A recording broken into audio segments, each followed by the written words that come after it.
All right. Okay. We're coming back around, and it's the second hour, the Z Live. That was a fun first hour, and that was amazing. Okay. So, gang stalking. Well, there's no shortage of that topic spoken here. That is something I will not shut up about because, it's look. There's so many targeted individuals that tune in here and tune in elsewhere, to other shows too, to try to just find out what happened to them and, why they were targeted. In my case, I when this would happen time and time again, you weren't even aware of it at first, and then when you're made to be aware of the surveillance and people taking pictures and putting microphones in your house and or disturbing your house a little bit to kind of freak you out, it's all a satanic plot, really. It's just, but I wanted to get Dr. John Hall in here today because of the events. Obviously, we haven't spoken to him in a long time, and I kept meaning to get back to him again for a follow-up. But this is a good time because now you're seeing the ramp. You're seeing gang stalking going mainstream. No longer are people going to be, locked up in the nut house for talking about it because it's been legitimized, especially this last week. So let me see if I bring in our guest. Dr. John Hall, are you there? Yes, I am, Zeph. It's been a long time. It's good to hear from you again. Yeah, the time flies. Because I keep meaning to get back to people. It just, and then it's 2 years. It's amazing. Has it been that long? I know it's been at least a year. That we talked about this topic last, and you're certainly one of the biggest proponents of exposing this that I know. Because because I've been through it, and I just, I actually just went through it again recently, and I'm not going to say anything about it right now because I want to find out, what I want to get an update from you right away. You wrote this book where you were kind of ostracized and criticized, and your job was in jeopardy. You had a lot of backlash, and I saw a lot of mean people trying to write stuff proving they never read the book, just giving you like 1 star on Amazon, and it seemed like they were stalkers. Well, so now how so since the writing of the book, what's been happening?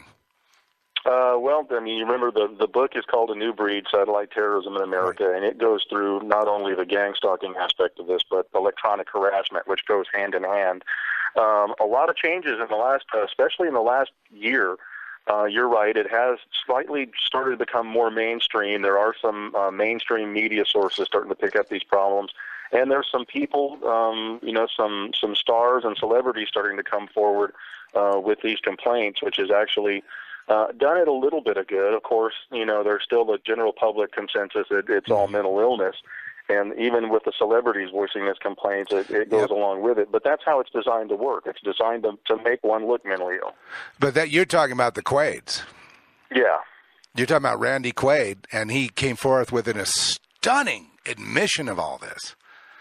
Just unbelievable. Yeah, and Randy Quaid is typical of a victim. He's had some problems in the past. He hasn't exactly been an angel in the celebrity circles, right. And that is exactly the type of people that they like to victimize because it's your past history that further victimizes you and lends to discreditation. Right. And they've certainly done that with him. So, in other words, finding someone that's already weak in terms of the public perception, so that when they complain, they won't be able to get anywhere. Well, that's exactly right, Zeph. And if you look back at the early research into mind control and was MK Ultra, mm-hmm. and almost all the victims were what we term social outliers. They were men who were using prostitutes. They were people that were involved in the drug counterculture. They were people that already had a lifestyle that was somewhat discrediting to them. So when they did get victimized, no one would listen because they'd say, well, you used to do this, you were involved in this, and there was always an excuse for why it was happening, and usually that excuse went back to drugs or mental illness. Yeah, most creative people, artists in Hollywood and elsewhere, but most creative people, whether you're successful or not, have tended to mess around with drugs and, just excesses at times, and maybe it's because of their creativity. That could be it, but whatever it is, it can be used then against them later.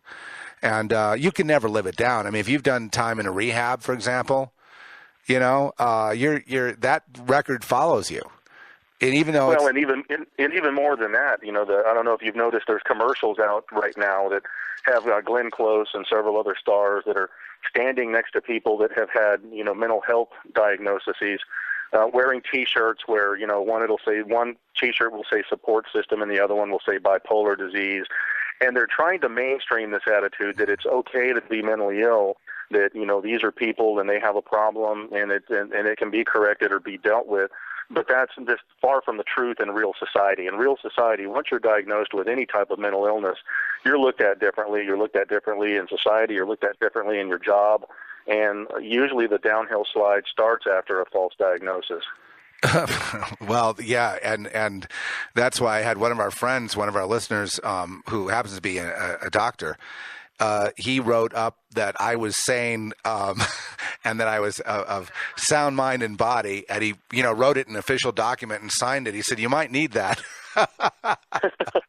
You know, just in case. And the sad part is the psychiatric community at the community level probably largely is ignorant of the technology and how the stalking works. But at the top of the food chain in the American Psychiatric Association and Canadian Psychiatric Association, you know, these psychiatrists, you know, especially early on, were the ones behind the research. Ewan Cameron, Sidney Gottlieb, Jolyon West. Yeah, Jolyon West. Those organizations, they know very well this is going on. They were the proponents of it initially. And that is really the disgusting thing about that field of medicine, is when a large group of people start displaying symptoms that don't fit into the criteria for mental illness, they change the DSM-4 to fit them in. Right. I mean, if you don't have your mental illness, we'll find a new category for you. But isn't this again like the rise of psychiatrists, like they had in the Soviet Union? I mean, doesn't it go hand in hand with communism and socialism? Oh, sure it does. Sure it does. And in this country, especially in the DOD, the psychiatric professionals have been used as a weapon for some time. If you had an officer that disagreed with DOD policy, or a ranking officer that, you know, had different thoughts on something that went in contrary to his upper brass, one of the first things they do is pull that person in for a psychiatric eval. They call them a pedophile or a drug addict, mm-hmm. or give them a mental illness, and that way it allows them to marginalize that person's views. Well, so now that this last week has passed, and now that you know the rhetoric, the fervor, the intensity, the heat of this nation is at the boiling point. What do you think going forward? What's going to happen with regard to gang stalking? I mean, it's now they've been given legitimacy to go ahead and do it more. Yeah, that's one of the troubling things. But at least the good thing is Fox News and some other mainstream media sources are finally starting to take a look at this. I did an interview with Fox News out of Sacramento yesterday, as a matter of fact.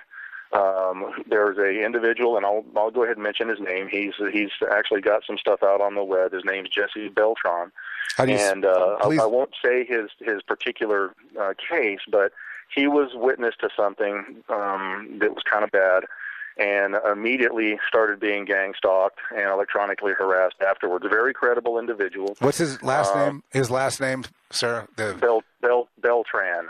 Okay. Beltran. And he got in contact with me, and a very credible, educated person, has lawyers behind him. He was found to be chipped. Went to a dentist office for some basic dental work, and woke up 4 hours later covered in blood and sweat, and was chipped on either side of the TMJ joints in the jaw, and has been frequency scanned, has been imaged, is found to be chipped, has physicians that are working with him on extraction, and actually has Fox News doing a piece on his story. Mm-hmm. Yeah, I see here that he had an RFID chip in him. Is that right? That's right. And okay, so I would think that a lot of that is a kind of a pretext to chipping everyone. And that's the biblical. Well, and that's one of the things we think, but most victims were not finding chips in, and if you read Dr. Robert Duncan, is a former DARPA government researcher who did a lot of work in CIA programs, who has also come out against this technology, just released a book called Soul Catcher, Volume 2. Mm-hmm. And he goes into detail on how brain entrainment can be done to cause just about any symptom, including voices in the head. And his take on it, and my take somewhat as well, is that the chipping is older technology, that most of this can be done now through remote neural monitoring, brainwave sensing, that where there really is no chip required. Yeah. Okay, so this idea that, perhaps that whole biblical thing of some, something under the skin, under the forehead or the hand, do you think they'll do it just to fulfill the biblical prophecy, or is it no longer necessary? Well, it's not necessary to harass someone. Now, to fulfill biblical prophecy, certainly you would need a chip for data storage, to buy or sell. And and there have been, Verichip's been a strong proponent of that. And, and they say that their chips are mainly for storage and not for tracking. I mean, most of us think that's mostly BS. But, right.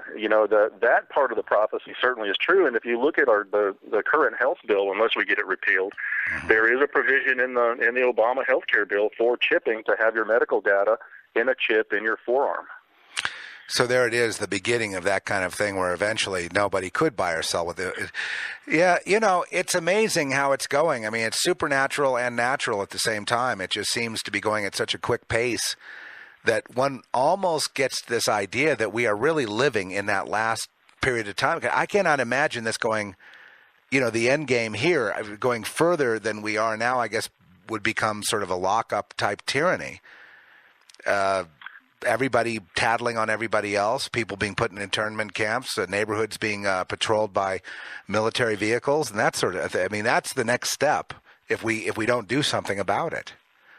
Well, and Zeph, and my kind of take on it is, and I have a Christian background, and right. That's why I mentioned all that stuff, because I wouldn't have done that if you weren't. But I mean, since I know you believe, also. Well, and if you, the way I kind of look at things from an aspect if I were God and I had something I created that was starting to get so advanced in their technology that they're approaching my ability as their God.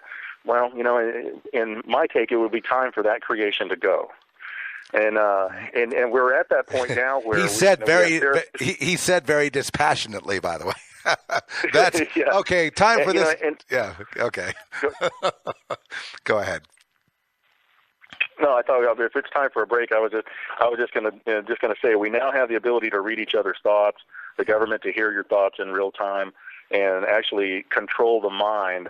And to me, that is one of the signs of the end of days, I would imagine. Yeah, because there's no further one it can go. And it's so scary and interesting and weird and kind of exciting in a sense that it's jibing in with this, kind of Mayan thing of 2012. I don't put a lot of stock into that, but it is interesting how it's all dovetailing together. And so quickly, also, that kind of, in a way, gives me hope that we're going to hurtle on into the that this is really going to be the end of days, like described in the Book of Revelation. Because then I know I'm going to see my Lord. Yeah. But at the same time, gosh, there's a huge fight that against that kind of thought. There's a lot of, like History Channel, Discovery Channel, all these channels putting all this billions of dollars into their productions to get us to, or millions anyway, to get us to have doubt in the biblical narrative, in the biblical story. Well, that's true, Zeph. Christianity is being hit from every side currently, and if you, even in this country by our own government, but if you look at other countries, violently, Turkey and a lot of the Arab countries have actually started bombing a lot of the Christian churches and Catholic churches, and it's getting to be a scary time to be a Christian. That's for sure. Time to stand up. Well, okay, so in the book you describe some of the most horrific. Some of the most, just you go through a step-by-step story about break-ins and rapes and videotape being taken and used as sold as pornography. And then you were harassed, and then they had drugged you, and trying to discredit you, and you stood up to it. Now we've some time has passed now. They have been harassing you up to the last time we talked. They were still at it, especially with satellite technology. What's happening now to you specifically for having? Well, I'm still getting some electronic harassment, electrical disturbances in my home. The stalking, after getting the names of the perpetrators out to the police, the stalking stopped. Mainly to protect themselves, because there's enough evidence against them where if they get caught harassing me physically, that would probably mean their arrest and they would fall. But as far as electronic harassment, which a lot of people get, not only physically electronic harassment, but turning my lights off and on, opening and closing my garage doors. They can control anything that has an electrical switch using reverse electromagnetic pulse, and I get a lot of that still. And I've come across a number of other victims in San Antonio where they've moved on to other victims who have also identified the same private investigative agency that's owned by a former FBI agent. And in the last 2 months or so, there's actually several police officers that are finally starting to see that all these people have the same complaints. There must be something to it, and have actually had a request for to meet with one of the officers that's investigating this crime. Now, whether that will come to anything, it's hard to prosecute what you can't prove. And I understand the weaknesses within the police department. You can't see this technology. It's done remotely, except for the stalking. And that's why I've told most victims, focus on the stalking. Don't try to discern how the technology is being used. Try to get the stalkers in trouble. That'll lead you to the rest of the problem. And finally, they seem to be displaying some interest into the organized stalking aspect of it here. Yeah. How does one become a stalker? And is it organized where someone calls you and says, okay, this guy's going to be out walking, he'll be going to the movie theater, and I want a couple of you to be there to do something weird because he's very disturbed at all this. So just do something in his face. How does that get set up? That would be called street theater, right? Yeah. I wish we knew that. I know Eleanor White some time ago published it was actually a spoof, but it was called the Organized Stalkers Manual or True Justice Manual, and it was her opinion of what a manual may look like involved in training these people. But it seems to be, at least in the area here where we did identify the stalkers, it seems to be mostly criminal lowlifes that get wrapped up into this, that get hired, that, the thought of making some tax-free money. And more than that, having access to rape women that have been drugged seems to be the draw that gets these people involved. Okay. I've had people, I don't know why they follow me around, but people that I figured out that were paid to move to where I am and become my friend. Yeah, you do see that too. Yeah, you will have. I always tell a lot of the victims that I correspond with, be real leery of social networking sites. And let me give you a case in point. There was a girl in New York City. She was an artist, or is an artist, and was getting electronically harassed there. On a social networking site, she met someone who told her to come to San Antonio. None of this was going on in San Antonio, Texas, that there was affordable housing. She moved down here. Her family had a home line number for her, was their last contact with her, and then the phone got disconnected. They contacted me and said, you know what, we didn't believe any of this, but after hearing some of your interviews and reading your book, we think there is something going on. We can't find our daughter. Can you find her? And I did a little tracing with the help of the San Antonio Police Department. I did find her. She was in a dump of an apartment complex, a little 20-unit bills-paid flop house, essentially, on a bad side of town, and was being drugged and raped on a daily basis and essentially being used as a sex slave. And I did get the police involved with her. We got her moved out of the complex and into a rape crisis shelter. So in that case, it was the fact that she was an attractive woman that they wanted to have, that they saw as a potential sex slave. So that's how the gang stalking organized around that idea. Yeah, and they organized it through a friend that she had met that was going to save her from the problem in New York. So the one that comes to understanding and really knows what you're talking about, because you really want to talk to someone about it, and they come saying, "Oh, well, tell me all about it," becomes like Rosemary's Baby, Yeah, exactly. And you end up talking. Everyone in your social circle, we've had this too. Everyone in the social circle is one of them, except for us. And that's something that's really hard to combat as well, because when you talk to the victims that are especially early on in their targeting, if it's done with electromagnetic energy, that stimulates dopamine release in the brain, and excess dopamine does cause symptoms that are similar to schizophrenia. As a matter of fact, the dopamine hypothesis used to be the alleged cause or the supposed cause of schizophrenia, that too much dopamine makes you suspicious and wary of everything around you. Right. And we see that in the victims. As your dopamine receptors downregulate, the victims will kind of normalize out where they'll see that not everybody's involved. Obviously some people are. But early on, when the dopamine levels are real high, that's when, and I've talked to a lot of these victims, a lot of them in person, we're just sitting in a coffee shop. Every car that drives by or every person that walks by in the coffee shop is part of it. They're part of it. They're staring at me. They're driving by to check me out. And that really is a function of neurotransmitter change. And as you see progression in the victim. That's not true then? Then of course everyone isn't part of it, but they think that. Is that what you mean? Yeah. Yeah, obviously part of the gang stalking is they usually will enlist the help of some of your neighbors. Sometimes, and I know in the case here, they would tell the neighbors that, we're FBI and you're going to be part of this investigation. We're watching this person. Some people are paid straight out. Some people know it's a criminal entity. And they're just told, hey, well, we'll pay you such amount to let us mount a camera on your back patio facing this house. And that's one of the things I make clear to a lot of the victims. They think that it's FBI or CIA. Most people, there's no reason the FBI or the CIA would want to investigate you. And if somebody comes to somebody's house saying, you're going to be part of an FBI investigation, we want you to help us watch this person, in reality, that doesn't happen very often. I mean, it may happen in some organized crime cases, but in a 35-year-old housewife from Reno, who's not a political activist, not involved in organized crime or drug cartelling, that's just not going to happen. And that's why part of our educational process is to convince people that if somebody ever comes to you asking to do this, call the police on them, because they're not FBI. Mm-hmm. Impersonating an officer, that's a federal crime. And they did that here. They told my ex-fiance's neighbors that they were FBI, and when in reality they were a private investigator group that is owned by a former FBI agent, but he had provided them with false credentials. Well, that is a felony rap if they can prove it, Yeah.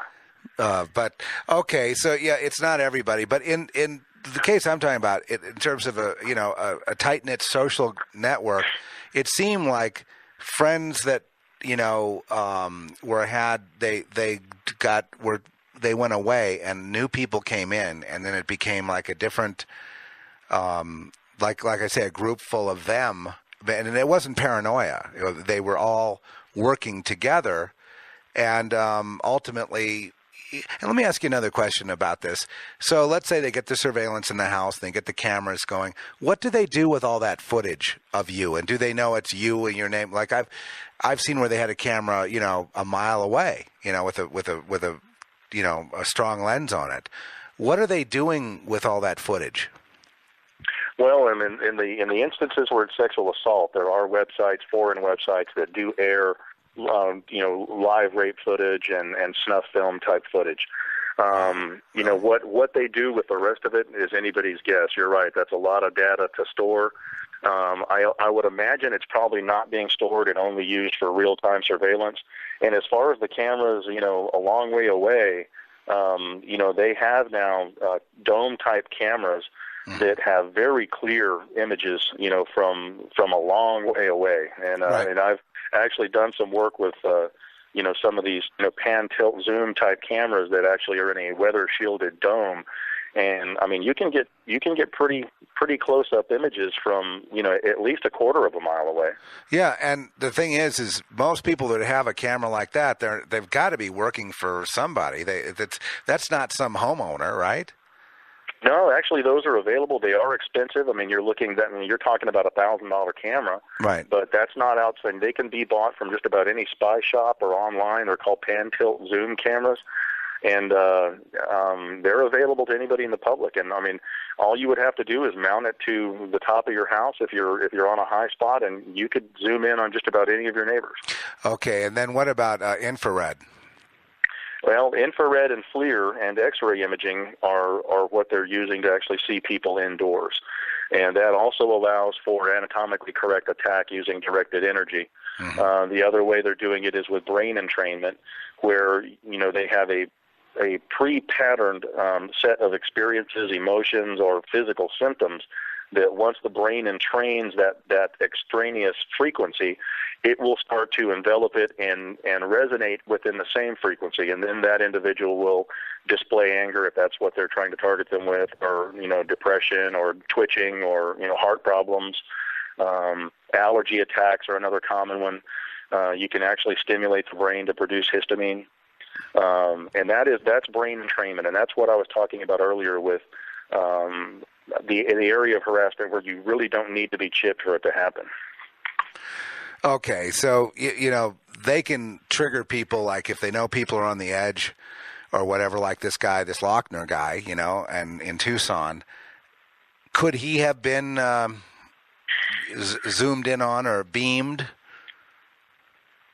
Well, certainly he could have, and he did make some references to mind control. And that's one of the problems that we have, is because this technology is meant to simulate mental illness. It's very difficult to tell, well, is somebody mentally ill, and that's why they're doing this? Are they mentally ill and being victimized, or have they been victimized to the point of being mentally ill and it's strict victimization? There's no way to bridge that gap. And I recently, last October, had a symposium at Sonoma State University where we had several sociologists, psychologists, psychiatrists, a former head of the FBI, several other physicians, all brainstorming over one of the things is, how do we differentiate between someone truly with schizophrenia and someone that's being victimized to mimic schizophrenia? And so far we haven't come up with any good answers, other than two of the symptoms that are always present in somebody who's being electromagnetically harassed are tinnitus, ringing in the ears. Almost 100% of the victims will say it started off with a high-pitched tone in the ears, then it digressed to hearing voices.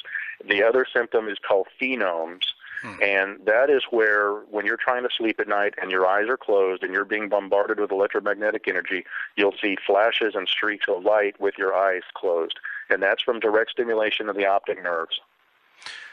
Okay, I've had that.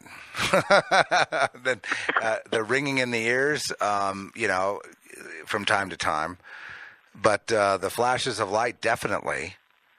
And, I've had them also when I open my eyes and I've looked around and I've seen, things streaking around in a perfectly dark room. Yeah, and that is from direct stimulation of your optic nerves in the eye with electromagnetic energy. And where we see that often is in people getting MRIs. If you put a human being into an MRI unit, as you're doing the MRI, if their eyes are closed, they'll see the same thing. Okay. So some of us are beamed. I may be beamed. I certainly have had, the visitations. I didn't want you to come here to be my therapist, but I might as well just go ahead and say what my experience is and see what you have to say, because, you go crazy if you don't say something at some point.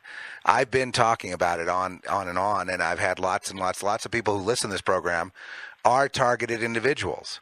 In fact, we have a whole network pretty much of targeted individuals who are friends, and I guess that's therapeutic, for us to help each other.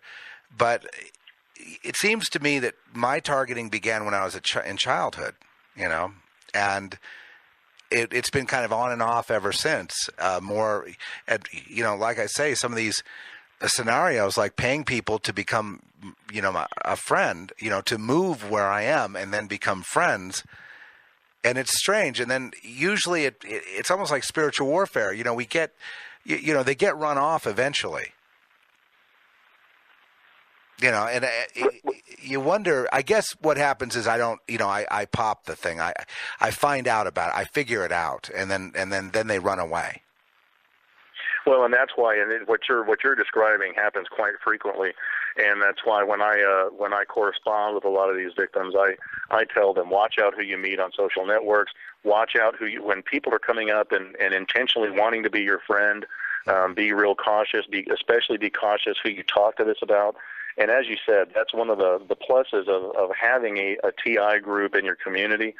It gives you somebody that you can vent to without risk of being parked in front of a psychiatrist who's going to further victimize you.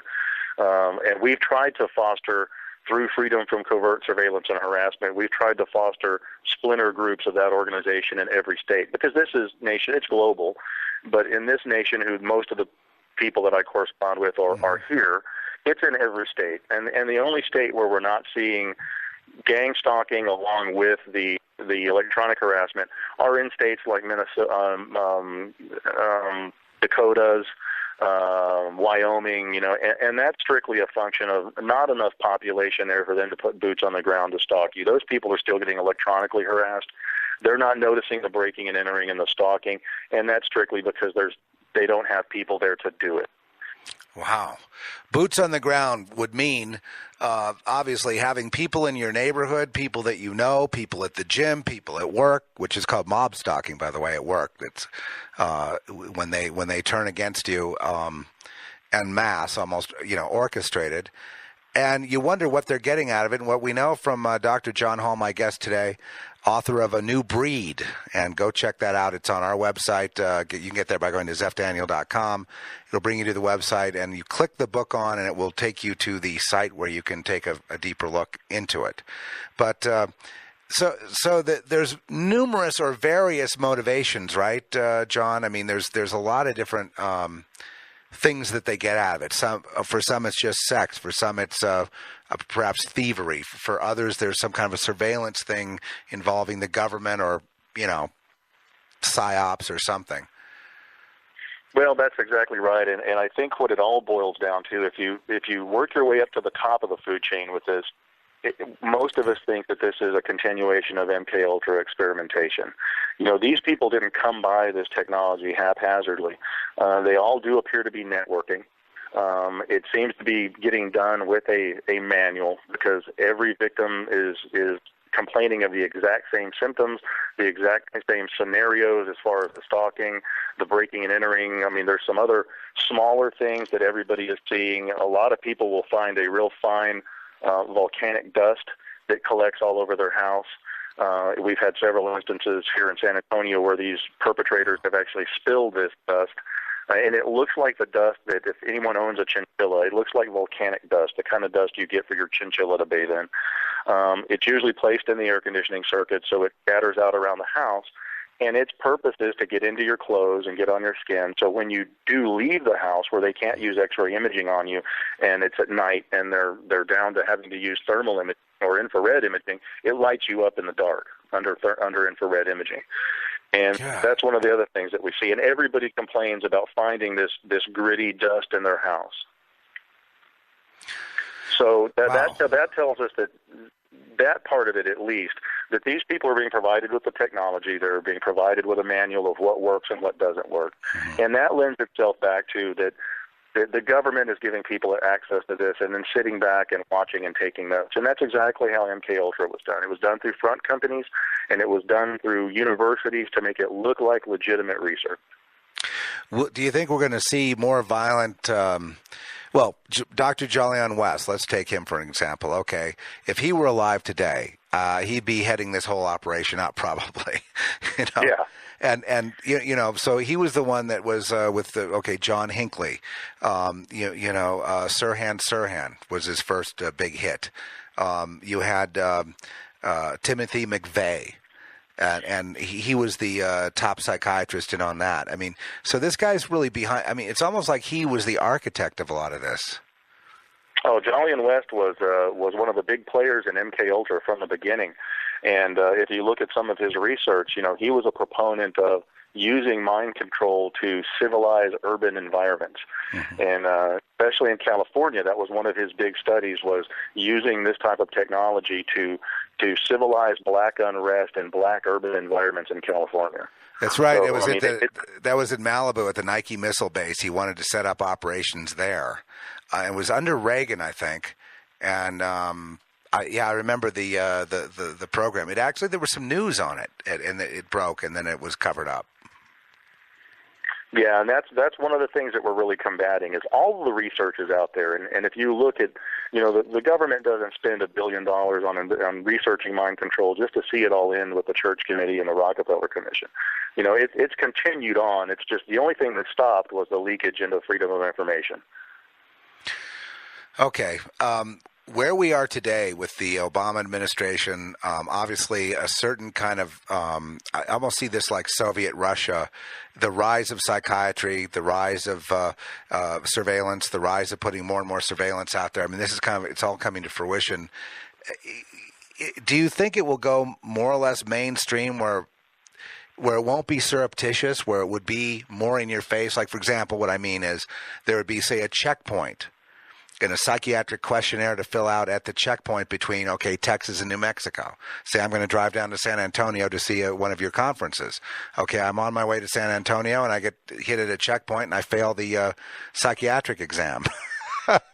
So you know what I mean? That's leaping ahead. That's I see it coming out of the closet at some point. Well, I don't know if it would ever come to that, because a lot of the goal of this is, in the people that are being harassed, is to be able to diagnose them as either paranoid, schizophrenic, or delusional. And for them to come to that much of an admission would have to admit that you're a victim of technology and not a victim of mental illness. So that's why I think they'll try to keep it in the dark as long as they can, and that's why our educational efforts are really our best way to save each other from this, and that's to get the people who aren't being harassed, who aren't being exposed to it, to understand that some of us are, and where we'll have a unified front across the nation of people saying this technology needs to be curtailed. I mean, it's never going to go away. They've invested too much money in perfecting it. The people who are saying it needs to be abolished, that will not ever happen. But there's certainly a lot of good that can come out of this technology. If you look at the Terry Schiavo case, it was left up to her neurologist looking at archaic EEGs, that started were invented in the 1950s to determine whether she had any brain function or not. Well, with this technology, they could have put her under a scan and be able to tell if she has active thought or not, in seconds. Mm-hmm. So, there are some good things, smoking cessation, drug cessation. There are some good things that can come out of manipulating the mind. But unfortunately, any type of good technology that comes along usually gets enveloped by the government and used for evil. Yeah, against the people.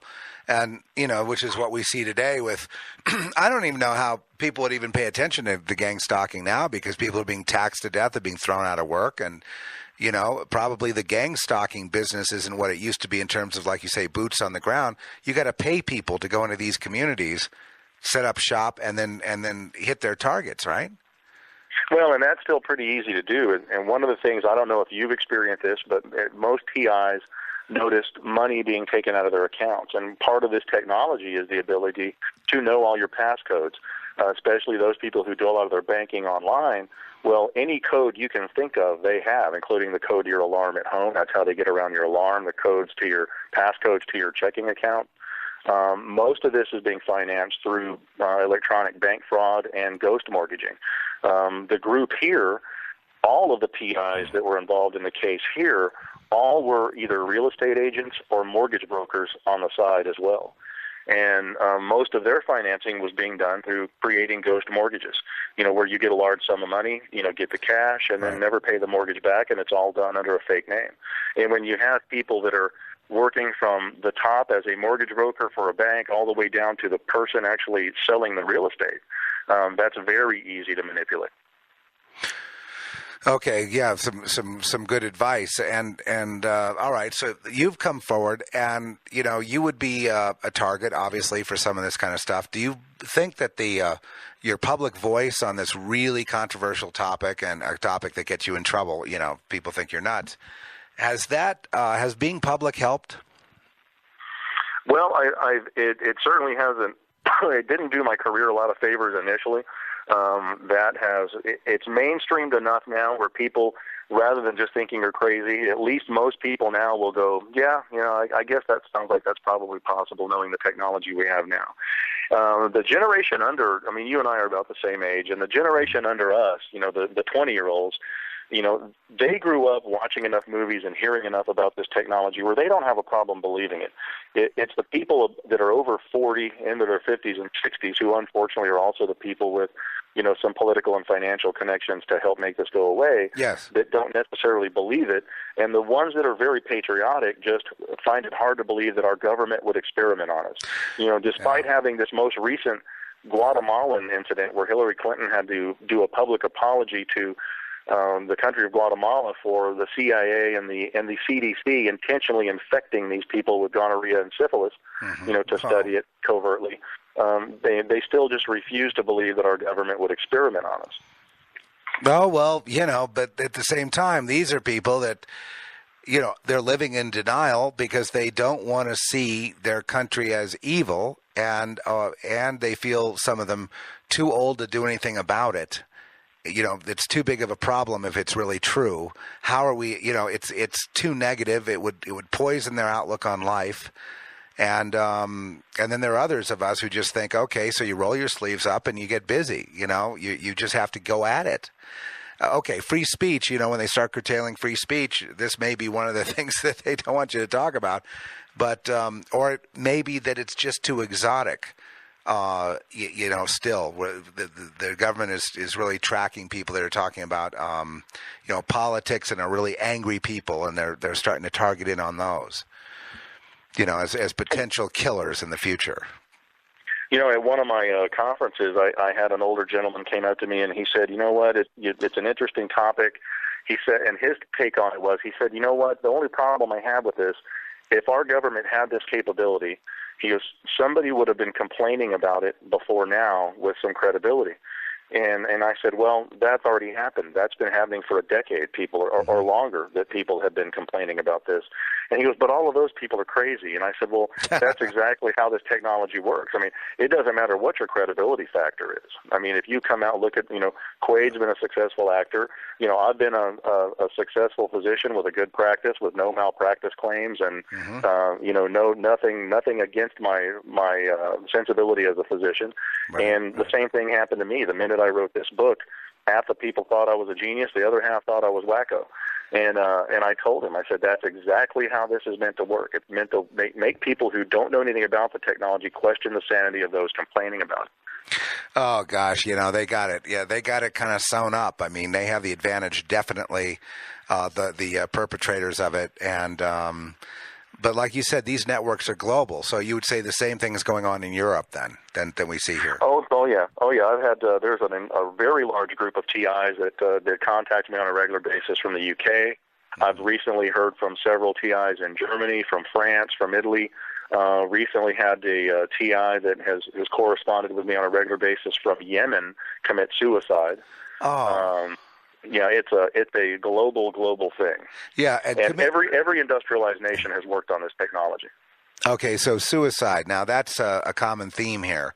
Once a person's targeted, a lot of times they're just driven to suicide. They're broken down. They can't sleep. They get paranoid, and all that stuff happens, and eventuates in a suicide. Is that an experiment for them to see if they can get someone to commit suicide? I don't think it's necessarily their goal, and the reason I think that is if most of these victims have been victimized for a decade or more. That's why when people say, well, what are they getting at? What are their goals of the victimization? And that's why we think it's experimentation. If you wanted to ruin somebody's life financially and psychologically and politically, you can do that in a couple of weeks with this technology. You don't have to continue victimizing someone for a decade.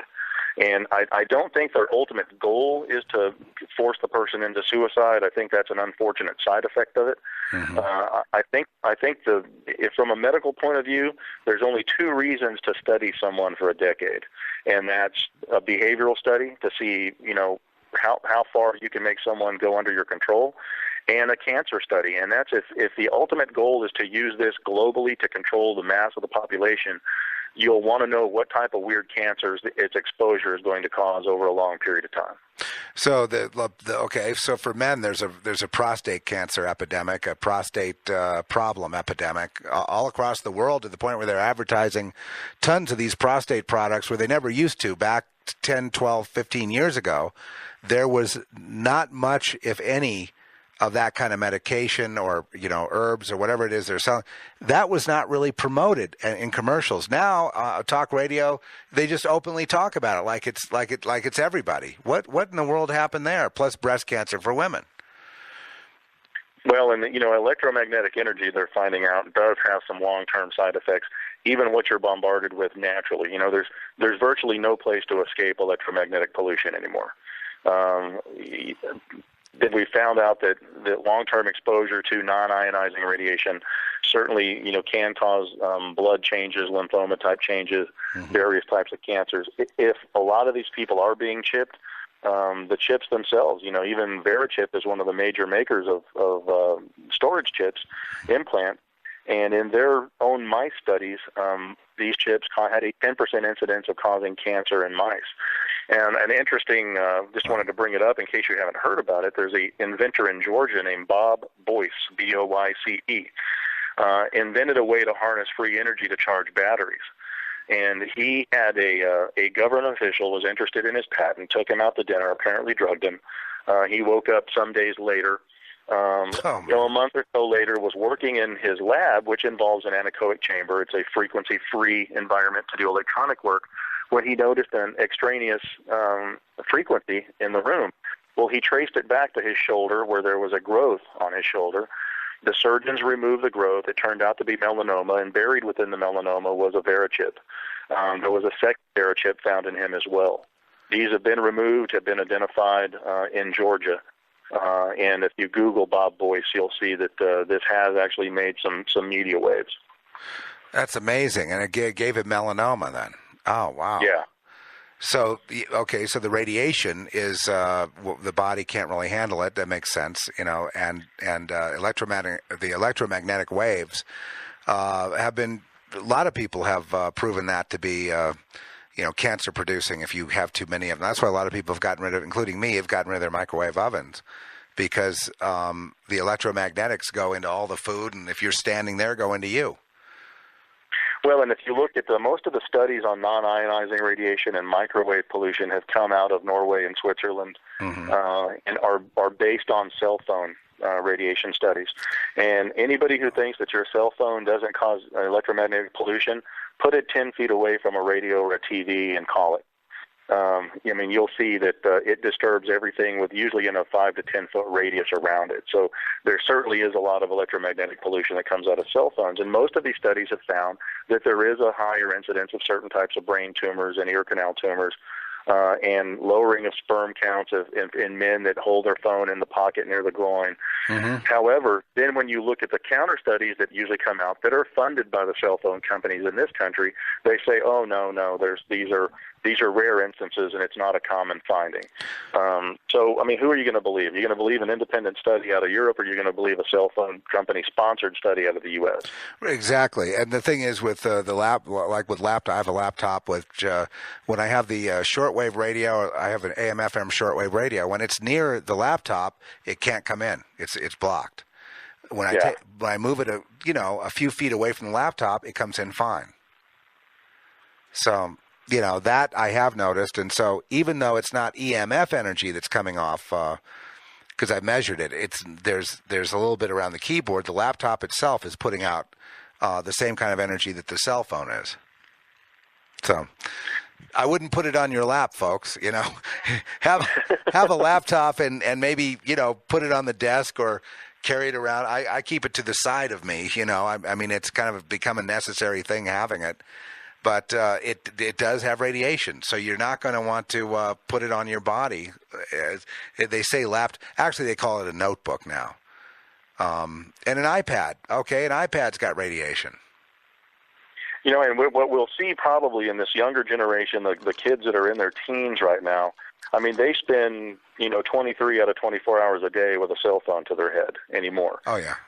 So it'll be interesting to see as that subgroup of the population gets older, what type of tumors or what type of cancers they turn up with. Because, most of us, your age and my age, we'll use our cell phone, when we need to use it, and then it goes back in your bag or, on the dash of the car or wherever.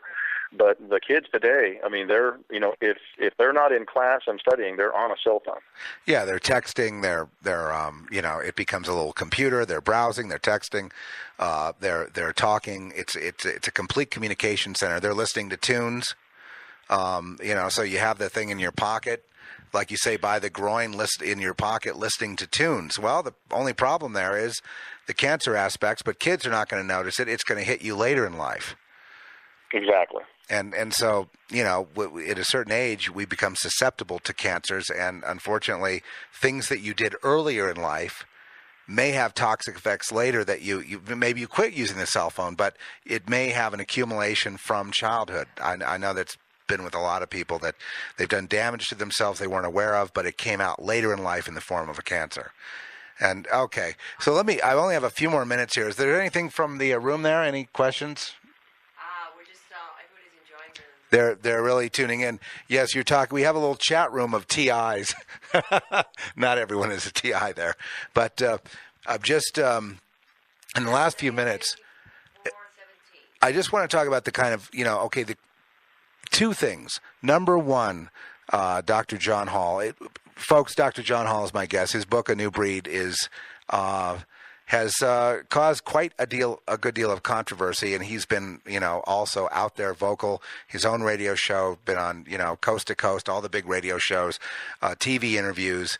So he's out there for the cause. Can they contact you if they want to ask you a question? Sure. The website is www.satweapons.com. That's pretty straightforward, satweapons.com. Just go to satweapons.com and tell him, the problem. Speaking about it, when people become more public, does that back them off? I know it worked in the case here in San Antonio. Once we had some verified evidence, as you know from the book, I was able to get audio recordings of them breaking into my fiance's condo to rape her. Right. With her screaming at him, and that certainly did back off the stalking aspect of it. But the electronic harassment, there's no way to prove or disprove it, and there's certainly no way to prosecute it. At least not yet. We are coming further along on that. I've met with Jim Guest, the state rep from Missouri. I presented him a lot of papers and evidence and research that's been done on this technology, and it resulted in him at least passing legislation there against electronic harassment, specifically against chipping. Mm-hmm. A lot of other states have also passed similar legislation now. So there are people listening. I've met with several senators who are actually willing to write legislation against non-consensual experimentation, which is the big thing we're going for now. There's nothing making it illegal for the government to experiment on the public in this country currently. Okay, now there's a huge problem right there that everyone can relate to. Yeah, and they have in the past. I mean, look, between the chemtrails, the poisoning of the environment, electronic harassment, and it going more mainstream, meaning beaming more people with that same technology. It's so evil. It's beyond even. It's almost beyond the ability to think about without feeling like you're crazy. I mean, it's a huge topic. How have you stayed sane the last few years? Well, luckily I still have a practice, and so half of my time I spend actually focused on being a doctor, and the other half I spend on basically helping people. And I'll be honest with you, Zeph, a lot of this has become my ministry of sorts. There are so many people that are confused by this that they think it's God talking to them or angels communicate to them. They think they've been anointed. And it's, I spend a lot of my time helping people at least to understand it, because if you understand it, you can deal with it. It's when you don't understand what's going on with you, and you know you're being attacked, you know it's something coming from the outside, and you know your thoughts are being heard. It's real detrimental to people until they can see that there's a larger group of people that are being exposed to it, and that there are people working against it. Okay, yeah, this idea that for people who are very spiritual and they get to hearing a voice and think, okay, this is an angelic visitation I'm getting. And, or having thoughts popping into their head, and then they say, because it's not their thought, the Lord just spoke to me and he told me to go here or move there, or move to somewhere in Canada, or move to, or move to Costa Rica, or go somewhere. And it isn't their thought. It's someone else's thought being put there so that you're being lured into a trap. Exactly. And people that are fairly devout but maybe not as educated in prophecy as maybe they should be, it's real easy to pull that on someone. If you start hearing someone who claims they're God talking to you, I had 2 girls here in San Antonio that their spirit guides were talking to them through their computer speakers. And at first, their spirit guides knew what they were thinking. This obviously must be angels, until their spirit guide started asking them to perform lesbian sex acts on each other. Then they called me and wanted to know what it was. I'm sorry. So it's not funny. So it is a common theme. A lot of times, if these people know that these are very devout people, they will try the voice to God scenario on them, voice of God, that I'm hearing God. And I have to tell these people, I'm a pretty devout Christian, and the Bible is very specific on what prophecy to listen to and what prophecy to ignore. And as far as hearing the voice of God, there's been, 4 people that have heard audibly the voice of God. And, Moses, Abraham, Jesus, and Isaac. And most people don't fall into that category. Right. And usually, when I hear from God, a lot of times it's a leading of, it's not like a voice that says, I am, let me do this. I am the great Yahweh. Like the great Oz or something. It's more of an intuition.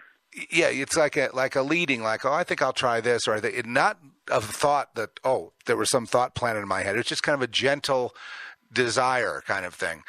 And then, who's to say? I mean, you can look back on one's life and say, okay, my entire life was led by God because God's the author of all of our lives. So, I mean, in the end, it's all going to be God's will anyway. But yeah, that deception of thinking that you're hearing from God and then actually taking action, and it's not. It might as well be the devil. Well, these people are all inspired by Satan, aren't they? Oh yeah, it's like you said, it's spiritual warfare, and that's a definite. And as far as I would hate to completely say no one hears God audibly. I mean, I'm sure if God wanted someone to hear him audibly, he could do it.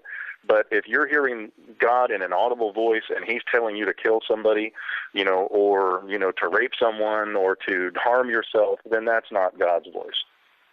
Amen, brother. I think on that, we're just, it was great to get you back on the show, Dr. John. I like to call you Dr. John. Dr. John and the Night Tripper. That's my age. I don't know. I must be 90 years old by now. But it's great to get you back on this show. And it's really this topic. I want to do more shows with you. And I want to get more people involved that need help and kind of, try to, because I'm doing kind of the same sort of thing you're doing. Maybe I'm a little more spiritual about it.